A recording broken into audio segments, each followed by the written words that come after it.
هذا يقول: ما علاقة الماسونية والمخابرات الدولية لبعض الدول بخوارج العصر؟ أقول يا إخوة، بدراستي لهذا الأمر ظهر لي والله أعلم أن هؤلاء الخوارج على صنفين.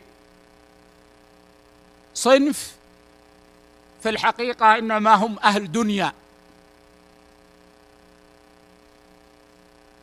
وتحركهم استخبارات معادية للإسلام وأهله، وتدفع لهم أموال طائلة، وهذا كثير في القادة. وصنف هم أهل تدين على ضلال كالخوارج المتقدمين، وإن كان الخوارج في الجملة الذي تحركهم الدنيا.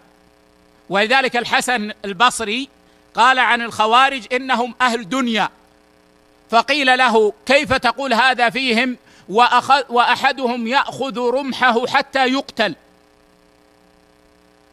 فقال: إنما منعهم الأمير من الدنيا، ما منعهم من صلاة ولا صيام، ولكن منعهم من الدنيا. فأنا لا أشك أن كثيرا من القادة هم في الحقيقة تابعون للفكر الماسوني وتخطيطاته، ولعدد من الاستخبارات المعادية للإسلام وأهل السنة. وأرى والله أعلم أنهم غرسوا في المناطق التي هم فيها الآن لتحقيق أهداف.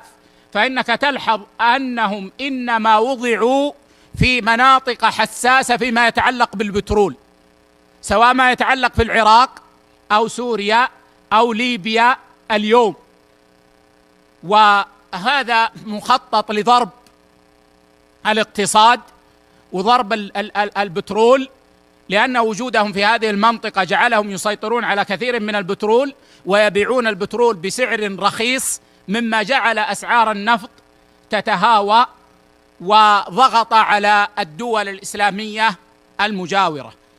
وأنا أرى والله أعلم بالاستقراء والنظر والدراسة، وقد ذكرت هذا سبحان الله قبل 6 أيام، أنهم الآن ينقلون أماكن الخوارج إلى منطقتين متباعدتين بعيدتين.